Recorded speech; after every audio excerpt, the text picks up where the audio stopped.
Hello everyone. तो हम देखने जा रहे हैं 13 अगस्त 2021 को जो पेपर हुआ था power grid diploma trainee electrical का, उसको हम सॉल्व करेंगे। NR1 का जो पेपर था, ठीक है। पेपर की अगर मैं बात करूं, शुरुआत में ही मैं बोल देता हूं कि ये पेपर थोड़ा टफ लेवल का है, ठीक है। जेई पर्पस के लिए मोस्टली क्वेश्चन इसमें नहीं है, ठीक है। कुछ बेसिक्स से क्वेश्चन है जो मैंने मेमोरी बेस में बताए थे, उस प्रकार के इलेक्ट्रॉनिक्स भर के पड़ा हुआ है। और न्यूमेरिकल की बात ही छोड़ो, ऐसा लग रहा था ये एई का पेपर है। और 120 क्वेश्चंस बहुत होते हैं, ठीक है, इस हिसाब से पेपर के हिसाब से, ठीक है। पेपर में क्वेश्चन बहुत है, तो हम चलते हैं सीधे अपने क्वेश्चनों की तरफ, ठीक है। तो पहला क्वेश्चन से स्टार्ट करते हैं। आपका पहला क्वेश्चन बहुत ही सिंपल है। क्वेश्चन के अंदर आपको लिखा हुआ है कि which of the following options for the role of a generator in a power system. तो आप जानते हैं जनरेटर क्या करता है। जनरेटर का काम होता है कि मैकेनिकल एनर्जी से इलेक्ट्रिकल एनर्जी जनरेट करना, ठीक है। और आपका मोटर का काम होता है इलेक्ट्रिकल एनर्जी से मैकेनिकल एनर्जी को जनरेट करना, ठीक है। दोनों एक दूसरे के वाइस वर्सा हैं, ठीक है, अपोजिट हैं दोनों एक दूसरे के। तो ऑप्शन नंबर सी आपका क्या होगा, राइट आंसर होगा। नेक्स्ट क्वेश्चन पे हम चलते हैं। क्वेश्चन कह रहा है कि the core of a three phase 50 hertz 1000 by 400 volt delta star 300 KVA core type transformer operated with a flux of इतना, फाइंड द ईएमएफ पर टर्न। तो ईएमएफ आपको फाइंड करना है, ठीक है। ईएमएफ की वैल्यू आप जानते हैं 4.445 एफएन होता है। फ्लक्स आपको दिया हुआ है कितना, 0.04। और ईएमएफ पर टर्न निकालना है, इसीलिए, ठीक है, उसकी वैल्यू क्या होगी 1। तो 4.44 इंटू फ्लक्स की वैल्यू और फ्रीक्वेंसी की वैल्यू 50 मल्टीप्लाई करेंगे तो आपका आंसर आएगा 8.88 वोल्ट। नेक्स्ट क्वेश्चन है आपका कि the dash is numerically equal to the induced EMF in one coil due to the unit rate of change of current in other coil। तो आप जानते हैं म्यूचुअल इंडक्टेंस की वजह से आपका क्या होता है कि एक कॉइल से दूसरे कॉइल में फ्लक्स को इंड्यूस किया जाता है, ठीक है। तो वही एक क्वेश्चन कह रहा है कि induce EMF in one coil due to the change of current in other coil, ठीक है। तो आंसर क्या होगा, coefficient of mutual induction. Next question है कि आपसे पूछा है कि what are the following statements about voltage amplifiers is incorrect, ठीक है। तो वोल्टेज एम्पलीफायर की बात की जा रही है। तो आप जानते हैं कि वोल्टेज एम्पलीफायर के केस में इनकरेक्ट पूछा है, ठीक है। तो it provides output proportional to voltage input, बिल्कुल सही बात है। If the input resistance is large as compared with the source resistance then V I equals to B S, बिल्कुल सही बात है। In this circuit, the proportionality factor depends on the magnitude of the source and the load resistance। तो जो Kp होता है, इनका जो proportionality factor होता है, ठीक है, वो आपके मैग्नीट्यूड सोर्स के मैग्नीट्यूड और लोड के रेजिस्टेंस के मैग्नीट्यूड पर डिपेंड नहीं करता। Rs और RL पर डिपेंड नहीं करता है प्रोपोर्शनली फैक्टर। तो ये ऑप्शन क्या होगा आपका, गलत होगा वोल्टेज एम्पलीफायर के केस में। आपको इस प्रकार के इलेक्ट्रॉनिक्स के क्वेश्चन कई सारे दिखाई दे जाएंगे। अगला क्वेश्चन है कि which of the following about electromotive force is incorrect. तो ईएमएफ के बारे में आप जानते हैं, इसको हम वोल्टेज डिफरेंस भी कहते हैं, ठीक है। तो पहला ऑप्शन हो गया आपका बिल्कुल सही। It is the work done per unit charge by the source in taking the charge from lower to higher potential energy, बिल्कुल सही बात है, ठीक है। और जो ऑप्शन नंबर आप सी देखेंगे उसमें लिखा हुआ higher to lower potential energy. तो आपका क्या है ऑप्शन नंबर, ऑप्शन सी जो है आपका वो रॉन्ग ऑप्शन है, ठीक है। तो आपके ऑप्शन नंबर क्या हो जाएगा, सी आपका राइट आंसर हो जाएगा। अभी आपको इजी क्वेश्चन लग रहे होंगे थोड़े बहुत, ठीक है। एम्पियर हावर मीटर मैंने कई बार बताया, it is integrating instrument which is a combination of recording और इंडिकेटिंग। ये हिंदी में थोड़ा क्वेश्चन है तो इसका इंग्लिश पता नहीं ज्यादा, ठीक है। तो लेकिन जो ऑप्शन दिया है चुंबकीय क्वांटम संख्या, इसका जो फॉर्म होता है वो मैग्नेटिक क्वांटम नंबर होता है। तो क्वेश्चन में कुछ वैल्यूज पूछी होंगी क्लासेस, जैसे कक्षीय अंतरिक्ष, ठीक है, कुछ ऐसे बोला गया है, ठीक है, अभिविन्यास निर्दिष्ट करती है। तो कुछ मैग्नेटिक एक्सिस या फिर क्लासेस वगैरह का फॉर्म है। तो आंसर होगा मैग्नेटिक क्वांटम नंबर जो डिफाइन करते हैं 1s2 2px, ठीक है। ये सब चीजें आपको बेसिक जो होता है, ठीक है। Which of the following statements about magnetostriction and its ill effects is incorrect, ठीक है। तो मैग्नेटोस्ट्रिक्शन जो होता है आप जानते हैं ये ट्रांसफार्मर के अंदर अकर होता है, जिसकी वजह से ट्रांसफार्मर में एक नॉइस अकरेंस होती है, इसकी वजह से, ठीक है, किसकी वजह से, मैग्नेटोस्ट्रिक्शन की वजह से। तो पहला ऑप्शन हो गया the applied magnetic field changes the magnetostriction strain until its reaching the saturation value. Option number B को आप देखेंगे Using a low value of flux density core is the one of the reasons for humming sound in a transformer। ये गलत है क्योंकि high flux density core यानी कि जितने ज्यादा फ्लक्स डेंसिटी होगी उतना ज्यादा मैग्नेटिक सिस्टम होगा, मैग्नेटोस्ट्रिक्शन इफेक्ट उतना ही ज्यादा होगा। ठीक है, तो ऑप्शन नंबर डी क्या है आपका, इनकरेक्ट है। ये भी हिंदी में क्वेश्चन में बताता हूँ। 780 आपके कंडक्टर्स हैं, वेव कनेक्टेड है। ठीक है, 600 आरपीएम स्पीड है और एक डीसी शंट जनरेटर है जिसमें 8 पोल गिवन है, 50 वोल्ट का टर्मिनल वोल्टेज है। ये आप डायग्राम्स को देख सकते हैं जिसको इंग्लिश में पढ़ना हो। 10 ओम का रेजिस्टेंस है, आर्मेचर रेजिस्टेंस भी 0.25 ओम गिवन है और फील्ड का रेजिस्टेंस गिवन है। आपको निकालना है एक आर्मेचर करंट की वैल्यू। ठीक है, तो आर्मेचर करंट आप जानते हैं IL प्लस ISH होता है। ठीक है, तो IL आपको गिवन है 25 एम्पियर, ISH कैसे निकालेंगे, B अपॉन RSH। आपको इधर वोल्टेज 250 होना चाहिए क्योंकि 250 गिवन है, इधर 50 वोल्ट छप गया है। ठीक है, टाइपिंग मिस्टेक। तो आइए जब करेंगे तो 1.25 प्लस 25 एम्पियर करेंगे। ठीक है, तो 1.25 प्लस 25 एम्पियर होता है 26.25 ampere. Calculation of capacitances between line conductors and between conductor to neutral or earth is not based on। तो देखिए इलेक्ट्रिक फील्ड स्ट्रेंथ पर डिपेंड करता है। आप जानते हैं कैपेसिटेंस की बात हो रही है तो इलेक्ट्रिक फील्ड स्ट्रेंथ की बात तो जरूर हो रही होगी। ठीक है, the total charge with the potential difference Q equal to CV। ठीक है, डिपेंड करता है। पोटेंशियल डिफरेंस बिटवीन कंडक्टर्स पर भी डिपेंड करता है। ठीक है, मैग्नेटिक फ्लक्स लाइंस और पार्शियल पोटेंशियल लाइंस पे ये डिपेंड नहीं करता है। ठीक है, आप फॉर्मूला देख सकते हैं न्यूट्रल कंडक्टेंस का, न्यूट्रल कैपेसिटेंस का बिटवीन कंडक्टर टू न्यूट्रल का। ठीक है, और अर्थ भी कहते हैं उसको। तो QA अपॉन 1/2 VAB और 2 pi epsilon upon ln dy/r farad पर मीटर। तो ये फॉर्मूला आपसे कई बार पूछा गया है पेपरों में। ठीक है, इसको आप ध्यान रखेंगे, आपसे पूछा जा सकता है। At what value of load angle does the maximum power transfer in our power system. तो आप जानते हैं पावर जो ट्रांसफर का फॉर्मूला होता है वो P equals to EV upon x sin delta होता है। और डेल्टा को जब आप 90 डिग्री रखेंगे यानी कि मैक्सिमम वैल्यू रखेंगे तो आपका आंसर आएगा मतलब मैक्सिमम पावर ट्रांसफर आपकी तब अकर होगी। ठीक है, तो P equals to EV upon x हो जाएगा। What effects does the proportional parameter of control response have on the rise time in a closed loop control system। तो आप जानते हैं प्रोपोर्शनल पैरामीटर का इफेक्ट क्या पड़ता है क्लोज लूप कंट्रोल सिस्टम पे, राइज टाइम पे। ठीक है, राइज टाइम पे पूछा गया है।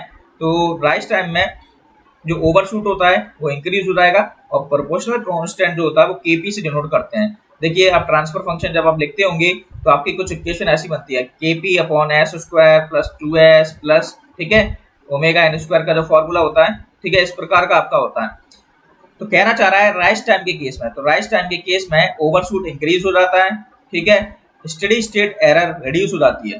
ठीक है, और इस क्वेश्चन में लिखा है प्रोपोर्शनल पैरामीटर पर क्या असर पड़ता है, तो वो भी क्या हो जाएगी आपकी डिक्रीज हो जाएगी क्योंकि राइज टाइम जो होता है वो आपके प्रोपोर्शनल पैरामीटर को डिक्रीज करता है, ओवरशूट को इंक्रीज करता है और स्टेडी स्टेट एरर को रिड्यूस करता है। इस क्वेश्चन में कुछ नहीं है। देखिए N1 N2 आपको गिवन है, बाकी की सब रामायण लिखी है। Calculate the voltage induced in the secondary winding आपसे पूछा गया है। ठीक है, तो कैलकुलेट द वोल्टेज इंड्यूस कैसे निकालेंगे, V1 upon V2 equals to N1 upon N2। ठीक है, और वहां से आप E2 सॉल्व कर लेंगे। अगला क्वेश्चन है what is the typical value of the open loop voltage gain AVOL। ठीक है, ओपन लूप वोल्टेज गेन जो लिखते हैं AVOL से रिप्रेजेंट होता है फॉर अ 741 ऑपरेशन एम्पलीफायर। तो इसकी वैल्यू जो होती है टिपिकल वो होती है 2 लाख। ठीक है, ठीक है, और इसको 106 dB भी बोल सकते हैं। तो आपसे क्वेश्चन में मान लीजिए 106 dB भी दिया है तो ये भी आपका क्या होगा, राइट आंसर होगा। The ratio of total number of lumens reaching the working plane to the total number of lumens emitting from source is known as, उसको बोलते हैं यूटिलाइजेशन फैक्टर और कोएफिशिएंट ऑफ यूटिलाइजेशन।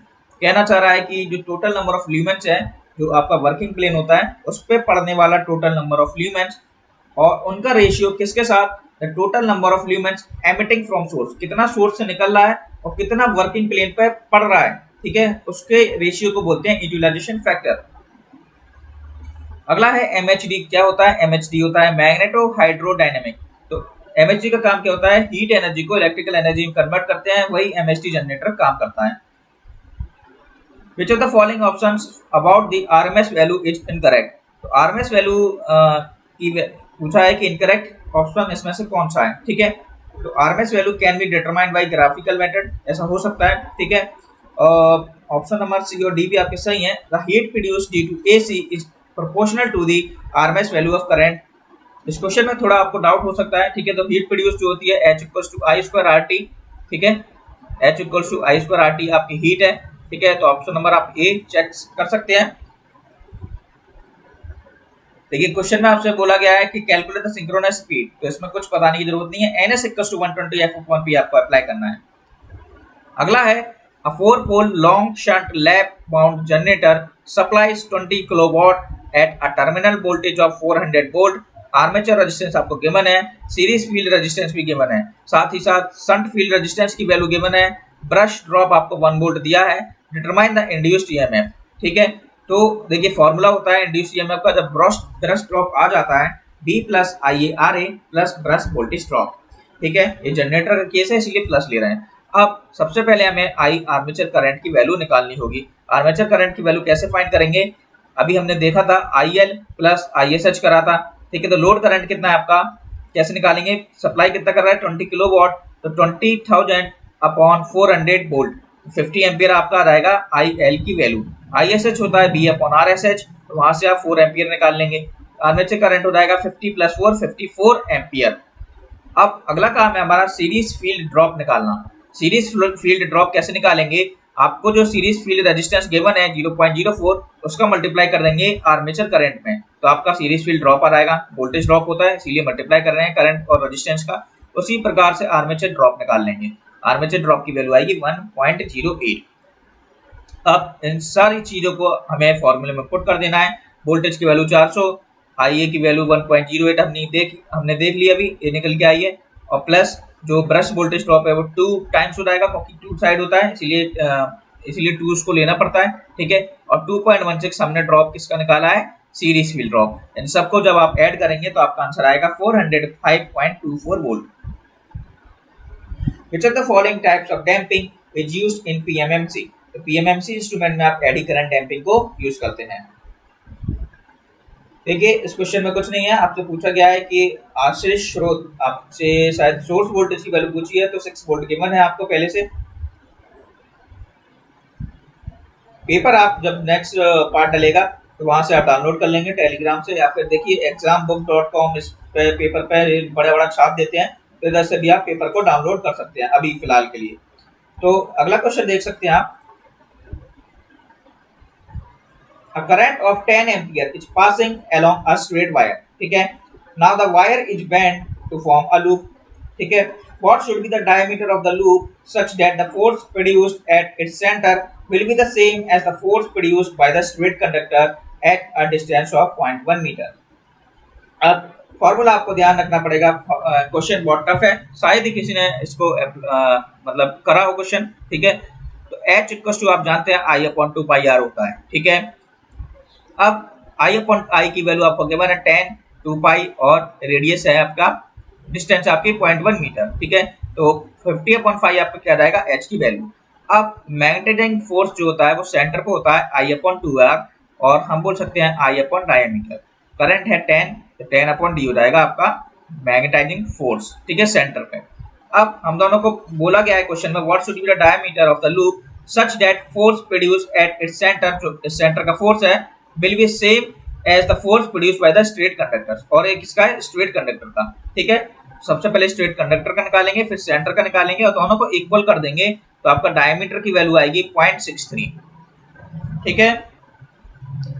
अगला है, देखिए आपको इसमें करंट की वैल्यू गिवन है और रेजिस्टेंस गिवन है, ठीक है। केवल मल्टीप्लाई करना है, आपका आंसर आ जाएगा। नेक्स्ट क्वेश्चन है, क्वेश्चन देख सकते हैं आप। A lead wire and an iron wire are connected in parallel. Their respective specific resistance are in the ratio 40:20. The former carries 80% more current than the latter, and the latter is 45% longer than the former. Determine the ratio of their cross sectional area. ठीक है, तो cross sectional area की value आपको find करना है, ठीक है। कैसे करेंगे आप जानते हैं R = ρ L/A होता है, आपको रजिस्टिविटी स्पेसिफिक रेजिस्टेंस या फिर रजिस्टिविटी की रेशियो आपको गिवन है, ठीक है। और फिर बोला गया है कि former carries 80% more current than the latter, मतलब जो सेकंड करंट है उसकी वैल्यू 1 है और जो पुराना करंट है उसकी वैल्यू 80% है, ठीक है, सेकंड वाले की, तो 1.8 हो जाएगा, ठीक है। अब लेंथ जो है वो लेड की वो 1 है और आयरन की कितना लगा है 45% ज्यादा है, 45% आयरन की कितनी हो जाएगी 1.45। अब R equal to rho L upon A आपको अप्लाई करना है और हम जानते हैं I2 अपॉन I1 क्या होता है, R1 अपॉन R2 के इक्वल होता है। अब ये सारी जो रामायण है इसको आप एक फॉर्मूले में मतलब रेशियो फॉर्म में लिख लेंगे और इन सब में जब वैल्यूज को पुट करेंगे तो आपका आंसर 0.4 निकल के आ जाएगा, ठीक है। Which of the following statement about semiconductor is incorrect? तो ऑप्शन नंबर सी देखेंगे, it is the substance between the conductivity lies between a metal और कंडक्टर। मेटल खुद ही एक कंडक्टर है, ऑप्शन होना चाहिए कि the conductivity lies between the conductor and the insulator. Transconductance होता है 1 I upon B I. Which of the following controllers improve the transient response, तो वो है आपका डेरिवेटिव कंट्रोलर। डेरिवेटिव कंट्रोलर जो होता है आपका ट्रांजिएंट रिस्पांस को इंप्रूव करता है। बाकी बहुत सी चीजें हैं जैसे पीआईडी कंट्रोलर, पीडी कंट्रोलर, ठीक है, आईडी कंट्रोलर, तो उनमें डेरिवेटिव कंट्रोलर का काम, जितने भी कंट्रोलर्स हैं आपके क्लोज लूप वाले, उसका काम होता है आपके ट्रांजिएंट रिस्पांस को इंप्रूव करना। Which of the following statement about the nature of speed control required by different industrial drives is incorrect? ठीक है, तो क्वेश्चन में बोला है इनकरेक्ट ऑप्शन चूज कीजिए। स्पीड कंट्रोल रिक्वायर्ड जो होती है अलग अलग इंडस्ट्रियल ड्राइव्स के लिए, तो some drives require only one fixed speed over a region, such drives are called mono speed drives, ठीक है। इसके बारे में मुझे ज़्यादा आइडिया तो नहीं है, लेकिन आप और बाकी के ऑप्शन भी चेक कर सकते हैं और आप गूगल या किसी बुक का रेफर ले सकते हैं इसमें, ठीक है। बाकी की देख सकते हैं ऑप्शन नंबर 1 आपका इसमें तो इनकरेक्ट ऑप्शन दिया, यानी कि ऑप्शन नंबर 1 सही है आपका, तो उसको आप देख सकते हैं और याद कर सकते हैं। Which method is used for the heating in the production of steel? तो डायरेक्ट आर्क हीटिंग जो होती है वो आपके स्टील के प्रोडक्शन में बहुत हेल्पफुल होती है। Which of the following is not the advantage of bundle conductor? तो देखिए improve voltage regulation, reduce interference between communication circuits, reduce corona losses, ये सारे क्या है इसके advantages हैं। reduce clearance requirements at structure, इसका कोई लेना देना नहीं है आपके bundle conductor से। approximate land required to for the 220 kV substation, तो 25 एकड़ इसका आंसर होगा। 400 kV के लिए 50 एकड़ और 132 kV के लिए 10 एकड़ आंसर होता है। The clearance above ground for extra high voltage lines shall not be less than, तो 5.2 मीटर का आंसर है और 0.3 मीटर फॉर एवरी 33 kV क्या होता है इंक्रीज हो जाता है, ठीक है। अब हम बात करें तो फॉर स्ट्रीट जो होती है, स्ट्रीट आपकी जो होती है लाइन्स कॉलोनी की स्ट्रीट वगैरह, वहाँ पे क्लियरेंस जो रखते हैं वो 6.1 मीटर के लगभग रखते हैं। तो अगर स्ट्रीट क्लियरेंस लिखा होता 6.1 मीटर आपका आंसर होता। एक्स्ट्रा हाई वोल्टेज लाइन की बात कर रहे हैं तो 5.2 मीटर आपका आंसर होगा और 0.3 मीटर भी पूछा जा सकता है कि 33 केवी के लिए कितना क्लियरेंस हम इंक्रीज करते हैं, तो 0.3 मीटर, ठीक है। Which is the value of crest, यानी कि पीक टू पीक वैल्यू आपकी कितनी होगी, highest value 0.414। Torque are associated with synchronous motor, which of the following torques is also known as break away torque. Break away torque को आप starting torque भी बोलते हैं, ठीक है, जो स्टार्टिंग पर्पस के लिए यूज करते हैं वो हमारा ब्रेक अवे टॉर्क भी कहलाता है। पुल इन टॉर्क होता है जब सिंक्रोनस स्पीड पर रन करती है मोटर तो स्टेटर पुल्स करता है रोटर को सिंक्रोनस में लाने के लिए। पुल आउट टॉर्क होता है मैक्सिमम टॉर्क भी कहते हैं। क्वेश्चन पूछ सकता है पुल आउट टॉर्क कितना टाइम्स होता है, फुल लोड टॉर्क के 3 to 4 टाइम्स होता है, ठीक है। क्लोज लूप कंट्रोल सिस्टम को हम फीडबैक कंट्रोल सिस्टम भी बोलते हैं।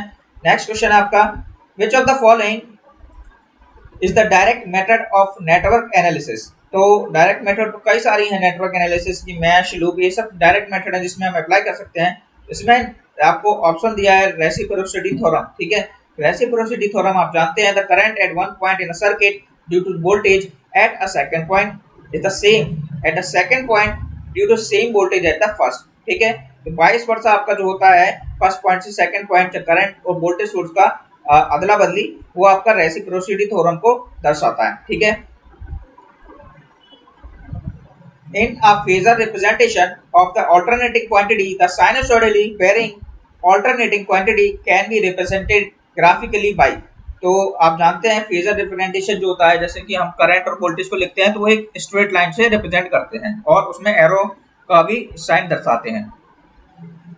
Which of the following signals are continuous and can vary in a wide range of values? तो एनालॉग सिग्नल जो होते हैं वो बहुत कंटिन्यूस सिग्नल है और it can use for the wide range of values, और कह सकते हैं वाइड रेंज ऑफ सिग्नल्स कौन से होते हैं, एनालॉग। इलेक्ट्रिकल कंडक्टिविटी की आपको डायमेंशन पूछी गई है। नेक्स्ट आपसे पूछा है कि बैटरी ऑफ अननोन ईएमएफ आपको फाइंड करना है, ईएमएफ ऑफ द बैटरी आपको फाइंड करना है। तो डेल्टा के फॉर्म में आपको दिख रहा है, इसका जब आप आर इक्विवेलेंट निकालेंगे साथ में, तो आर इक्विवेलेंट 20 ओम निकल के आएगा 5 सीरीज में, ठीक है। उसके साथ पैरेलल में 10 और फिर 10 + 5 आपका आर इक्विवेलेंट निकल जाएगा। फिर आप जानते हैं वोल्टेज, करंट और रेजिस्टेंस का मल्टीप्लिकेशन होता है, तो आपका 20 कितना हो जाएगा, आपका करंट जो रेजिस्टेंस की वैल्यू आपकी 20 हो जाएगी और 3 एम्पियर क्या हो जाएगा, आपका करंट हो जाएगा। देख सकते हैं आप 15 वोल्ट इधर है 5 ओम के अक्रॉस, तो 3 एम्पियर आपका क्या करेगा, करंट फ्लो करेगा, ठीक है। 15/5 3 एम्पियर।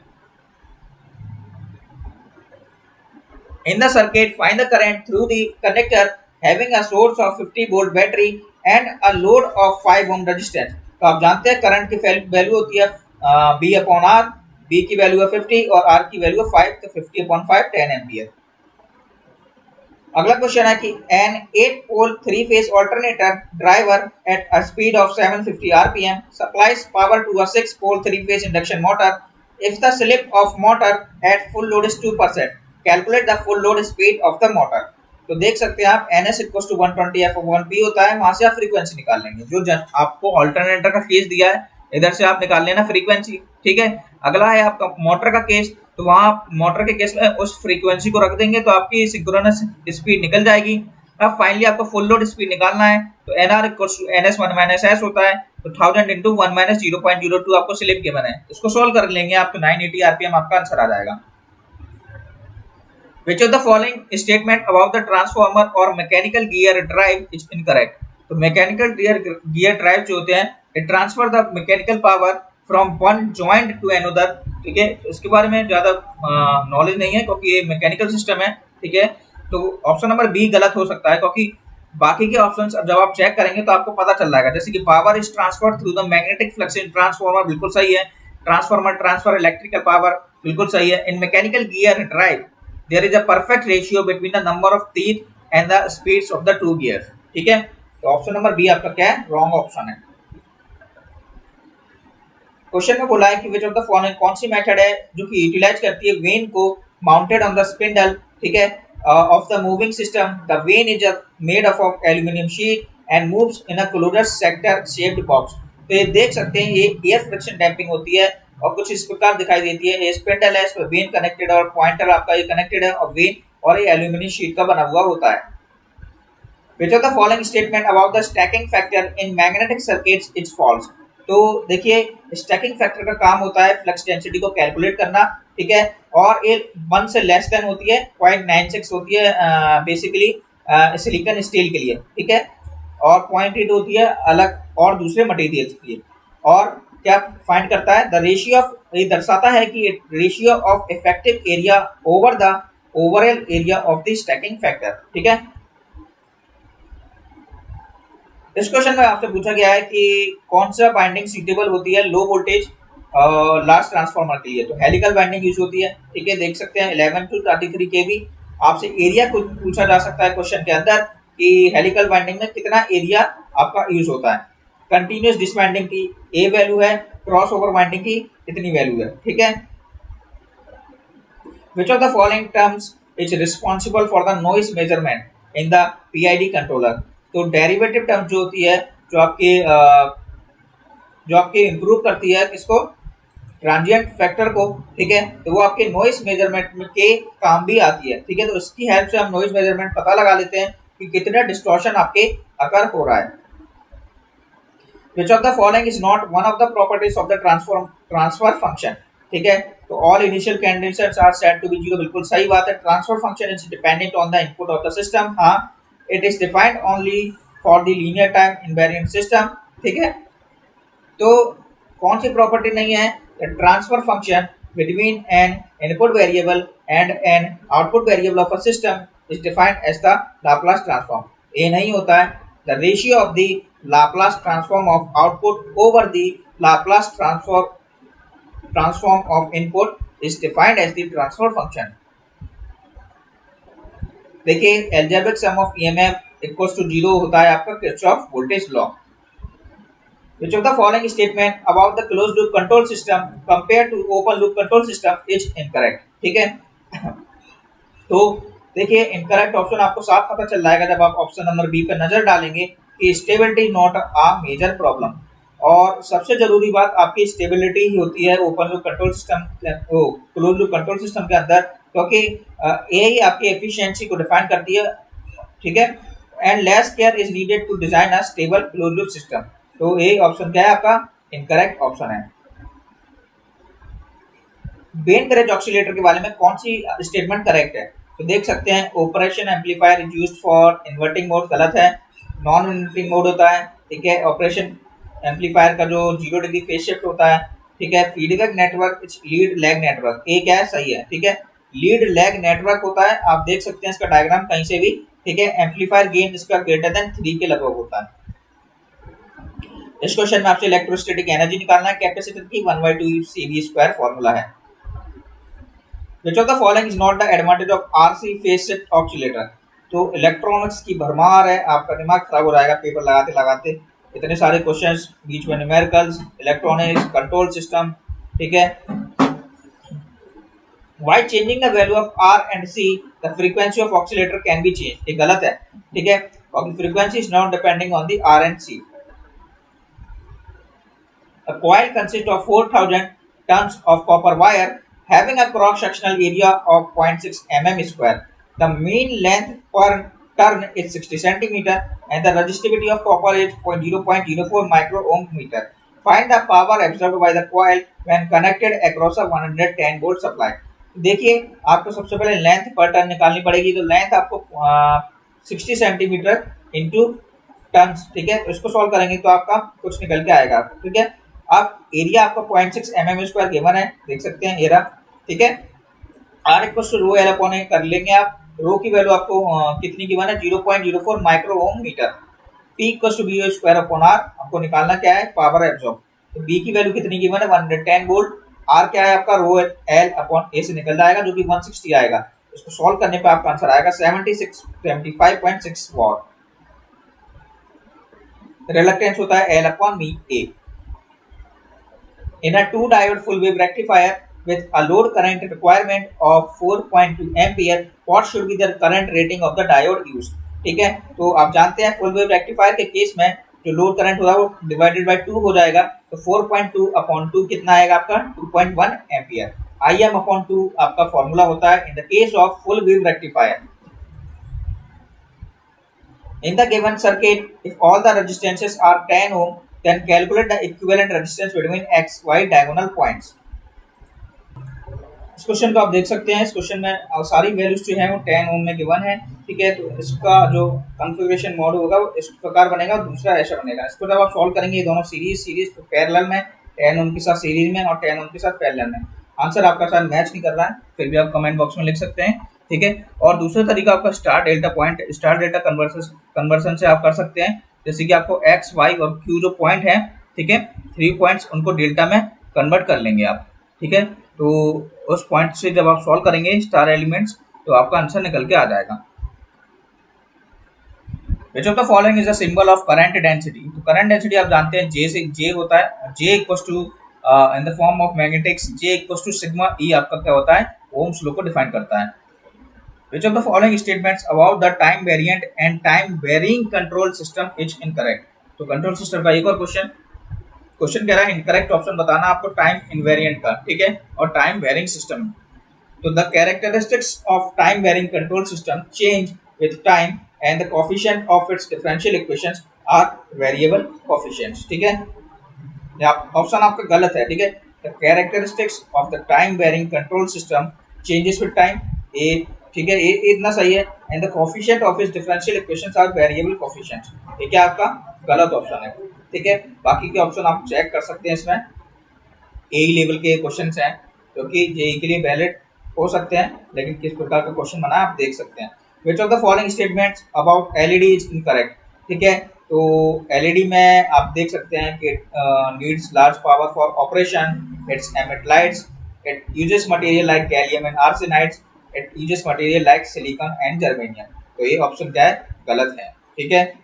बाकी के क्वेश्चन हम देख लेते हैं थोड़े से और, ठीक है। In which of the following circuit is the total voltage drop equal to the sum of the voltage drop in various elements of the circuit. तो आप जान सकते हैं वोल्टेज ड्रॉप आपको फाइंड करना है तो हम सीरीज इलेक्ट्रिकल सर्किट्स की हेल्प लेंगे। The stator of three-phase induction motor has 4 slots per volt per phase. If the supply frequency is 50 Hz, calculate the number of stator poles produced and the total number of slots on the stator. तो n is equals to 120 f upon p का apply करना है, आपका answer आ जाएगा, ठीक है। अब आगे क्या जो पार्ट से हम सेकंड पार्ट कल देखेंगे। अभी आप इतना क्वेश्चन पेपर लगा लीजिए, क्वेश्चन पेपर लेंथी है, ठीक है, अभी टाइम ज़्यादा है नहीं, ठीक है। तो इसको मैं बाद में सॉल्व करवाता हूँ आपको, आप प्रैक्टिस करते रहिए।